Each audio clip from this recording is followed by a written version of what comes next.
Uh, One of the things that has been tremendously satisfying for me, and I think the reason why this course is spreading the way it is, even though it's something I kind of do off the corner of my desk because I have a full-time job as a university professor, is that it consistently exceeds people's expectations.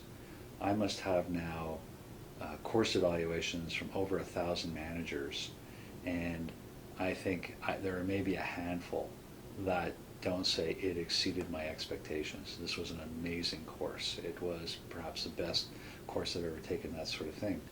And um, and I think, that's why in organizations where it's been implemented, there are lineups for people wanting to take this course because the word of mouth is that it's that good. Um, and in terms of the impact it has in the organization, one of the things it does for leaders is it creates better followers. One of the lessons of clear leadership is that followers create their leaders. Now, if I'm not telling the leader about my experience of what they're doing and the impact they're having on me, then the leader's left in the dark. The leader thinks everything's fine when it isn't. And so there really is very little risk for leaders with this course. The only risk is that once people in the middle of the organization start taking it, they're going to want to know, are our leaders really buying into this philosophy? Do they really want to hear the truth of my experience? Do they really want to hear what I'm thinking, feeling, and wanting, unvarnished? And so that's an issue. Um, Now, there are, two ways in which this course has been brought into organizations in my experience. One is the training department goes out, sources the course, brings it in, it becomes an offering in their leadership development program. A few people show up, and then all of a sudden it becomes a big deal, and now lots of people start coming, and about 2, 3 years into it, the pressure in the organization starts to mount for the leadership, like, where are you guys? Are you in this or not? And finally they show up and they take the course, and they start to get it, and then things start to move. Um, the other way is that the course is brought into the organization right from the beginning, seen as part of an intervention into an organization, typically where there's a value around increasing the amount of collaboration or that's going on in the organization, and it starts with the leadership, and in a more of a waterfall fashion. And from that point on, there's one of two ways that this thing goes. Either it's run as a course where different people from different parts of the organization show up in a classroom, maybe 24 people, or we do it with intact teams. And so I want to talk about those different scenarios because really, in terms of if you're a trainer offering the course, there are three potential scenarios. One is you offer it as a public course and different people from different organizations show up and take it. The other is you offer it in a company where different people from different parts of the organization show up and take it. Or the third is you deliver it as an intact team. And there's a trade-off here. And the trade-off looks like this. On the one end, where you've got a whole bunch of people who don't know each other, there's a whole lot less anxiety in the room, and people are willing to jump in and start learning these skills and trying them on much more rapidly. And they get to deeper places faster.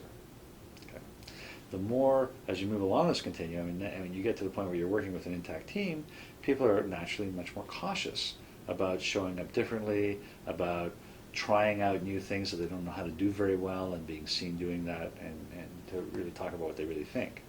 So you have that. On the other side of it, however, is that when people come from a whole bunch of different organizations, they may learn a set of skills, but then when they go back to their host organization, how much space is there really for them to act in this new and different way?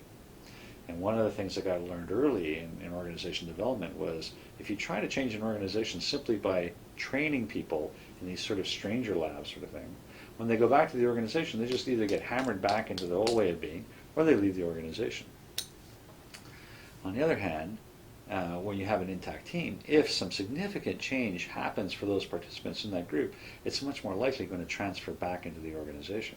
And they're going to bring that new set of skills and that new way of being with each other. And so clear learning can be a powerful team development experience, and has been a powerful team development experience.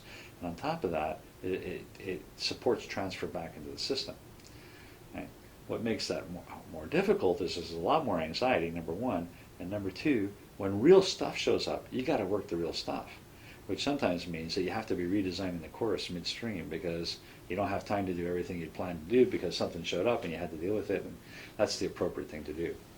So it requires a more skill on the part of the facilitator or the trainer than the running a stranger lab. Part of the story here is when I first started doing this course, when I actually developed it in the university with my graduate students, my executive MBA students, and developed the methodology because it has a unique methodology for teaching it, these skills. But I took it, the first application in a real organization was this kind of waterfall effect. We did it with an executive team, and then we waterfalled through each of the teams. So all the executive members then went through it a second time with their teams, and so everybody in the organization went through it twice as we moved our way down until we got to the bottom. And not surprisingly, most people reported that they learned more the second time they did it. Right? It was, that's one of the things about and trainers who've worked with me to deliver this course in companies say that even the 10th time that they sit and listen to me deliver the course, they're learning something new. What we discovered when we started studying the impact of the course inside organizations was a kind of realization which, after I realized it was kind of like a duh, should have figured that one out earlier, but, that every organization has a culture of leadership. It has a set of expectations about how leaders are around here. And if you're going to change how leaders show up, you can't just give them a set of skills, you've got to change the culture of leadership as well. It is that there needs to be a cultural intervention that supports the training intervention. And partially you do that simply by having the very top of the house change how they show up. And when they do that, the culture starts to shift. And so doing this sort of top-down waterfalling intervention is the best way to support both a change in skills and the culture change to support that. But very often the course is sort of done more from the middle out, where you have a large company, they run it as a training course, people show up, and so what needs to happen are other things that help support change in the culture that allows people to not only learn the skills, but to go back to work and use them. And a number of my clients have come up with really great and innovative ways of doing that. For example, at one organization, they created a post-course curriculum that people who'd been through the course could voluntarily sign up, and at the various locations there was someone who volunteered to be a coordinator, and they would get together for breakfast or lunch every couple of weeks or maybe once a month and go through a prescribed series of little exercises to help them reinforce each other and to stay with the program, so to speak, as numbers started to evolve and develop. Another was to start integrating the skills into ongoing things that are already taking place, quarterly review meetings, that sort of stuff.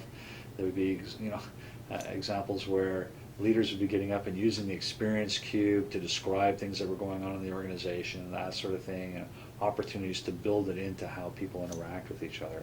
And it's gotten to the point where in many of the systems now where they've been doing clear leadership for a couple of years, participants come now to the course already knowing a lot about it. They've seen it, they've heard about it, they've got an idea of what it is, they've seen their manager using it, that sort of thing, and they come keen to do it. And that's when the culture's starting to shift to support new behaviors and new ways of doing things.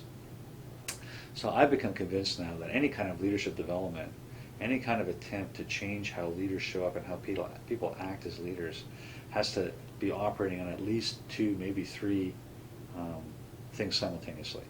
There's a whole thing around changing the individual, giving them a new set of skills and some knowledge, and there's this whole piece about changing the organization's culture to support that change.